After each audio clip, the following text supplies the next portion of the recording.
તમને ક્યારે એવું લાગ્યું છે કે તમે કોઈ વસ્તુમાં ખૂબ જ મહેનત કરી હોય ને એ પછી અચાનકથી વચ્ચેથી બંધ થઈ જાય, તો આપણા બધાના મનમાં એવું થાય કે યાર હવે તો આને ઝીરોથી સ્ટાર્ટ કરવું પડશે.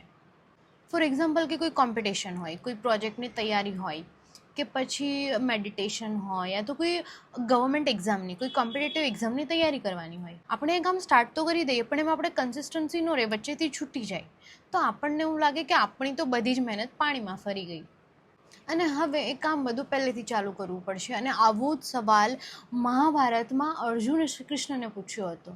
ચાલો સમજીએ. તો ભગવાન શ્રી કૃષ્ણ એને જવાબ આપે છે કે જે માણસ એનું 100% એફર્ટ્સ એમાં આપે છે, તો એ વસ્તુ ક્યારેય વેસ્ટ જતી જ નથી, એના એફર્ટ્સ ક્યારેય વેસ્ટ જતા જ નથી. જે પણ તમે સાચા દિલથી કર્યું છે, જ્યાં સુધી તમે પહોંચ્યા છો, એ ક્યારેય વેસ્ટ નથી જતું. અને જ્યારે પણ તમને એવું લાગે કે નહીં, હું તો આ પહેલેથી સ્ટાર્ટ કરી રહ્યો છું, તો એ ઝીરોથી તો નથી જ. જય શ્રી કૃષ્ણ.